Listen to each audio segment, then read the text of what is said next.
নমস্কাৰ বন্ধু বান্ধৱীসকল, আপোনালোকৰ বাবে বহুতে ভাল খবৰ। আপোনালোকৰ আসাম পুলিচ আৰু আপোনালোকৰ ADR গ্ৰেড 3 এণ্ড গ্ৰেড 4 যিবোৰ পদ মুকলি কৰা হৈছিলে, সেই পদসমূহত আপোনালোকে ইণ্টাৰভিউ আৰু এক্সাম ডেটক লৈ নিউ আপডেট আপোনালোকৰ আহিছে আৰু এইসমূহ পদত আপোনালোকৰ অতি সোনকালে আপোনালোকৰ এক্সাম অনুষ্ঠিত কৰা হ'ব। জুলাইত পুলিচৰ ইণ্টাৰভিউ হ'ব। মোক সোধে এডমিট কেতিয়া পাব? জুলাইত পাব।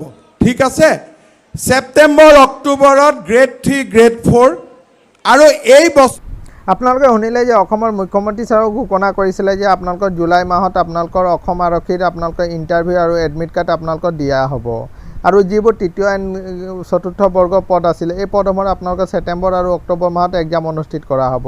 আৰু আপোনালোকে চাব পাৰে নিউজ পেপাৰতে সেই কথা উল্লেখ কৰা হৈছে যে আপোনালোকে জুলাই মাহত অসম আৰক্ষীৰ ইণ্টাৰভিউ অনুষ্ঠিত কৰা হ'ব আৰু ছেপ্টেম্বৰ আৰু অক্টোবৰ মাহত আপোনালোকৰ গ্ৰেড 3 এণ্ড গ্ৰেড 4 আপোনালোকৰ এক্সাম অনুষ্ঠিত কৰা হ'ব আৰু আপোনালোকৰ ভেকেঞ্চিও আপোনালোকৰ ইনক্ৰিজ কৰা হ'ব, যিহেতু অসমৰ মুখ্যমন্ত্ৰী ছাৰে ঘোষণা কৰিছিলে।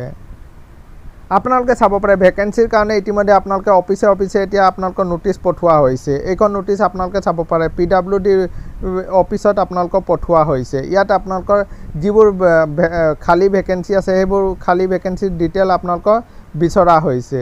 আপোনালোকে চাব পাৰে ইয়াত উল্লেখ কৰা হৈছে ক'ত আপোনালোকৰ এই নোটিছসমূহ পঠোৱা হৈছে।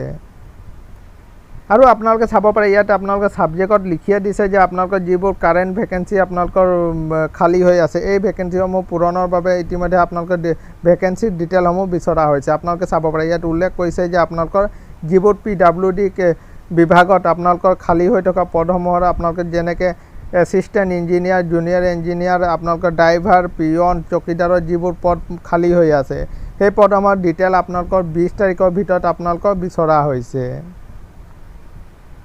আৰু আপোনালোকে ইতিমধ্যে কাম আৰম্ভ হৈ গৈছে। আপোনালোকে অতি সোনকালে আপোনালোকে এক্সাম আৰু ইণ্টাৰভিউ অনুষ্ঠিত কৰা হ'ব।